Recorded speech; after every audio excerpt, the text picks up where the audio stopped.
Saw people hurting. They wanted to help out.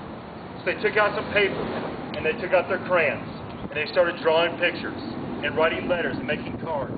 And they sent those words of hope and encouragement to Oklahoma City. And they made their way into the hands of those who needed it the most. It lifted it up. It helped it out with that healing process. Today, we want the kids to remember what other children did. So just outside our museum entrance is our children's area, with colorful hand-painted tiles with handprints and pictures. Kids from all over sit in as well.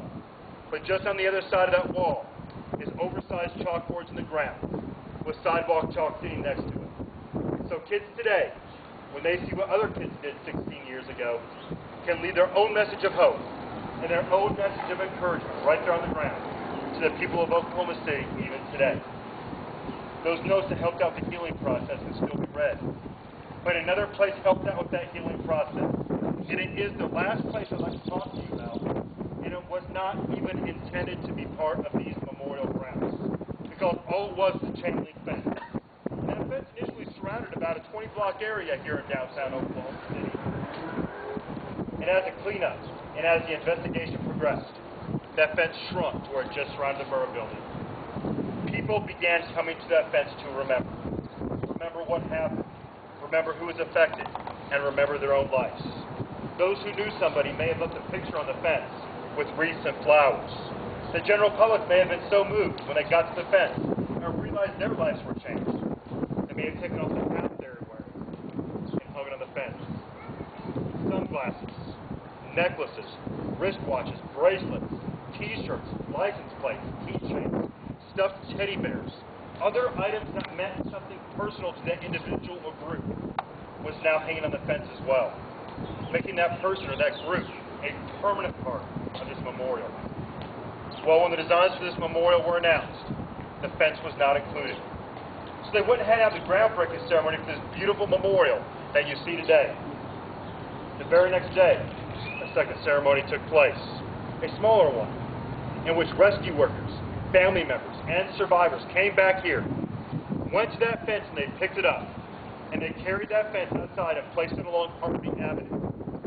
So the fence that helped out with their healing process in the months and the year after gone could continue to help out with the healing process for all time to come. People continue to come to the fence to remember. People continue to come to this memorial to remember. So as you walk around here to remember, I hope you understand the sense of deep loss that occurred here 16 years ago. Because we did lose 168 of our closest friends and family members. But in the same token, understand that hope, understand the resilience, and understand the unity of what brings us all together here today. Take that brief moment and look at your reflection in the pool. Realize you are the face of somebody changed by terror.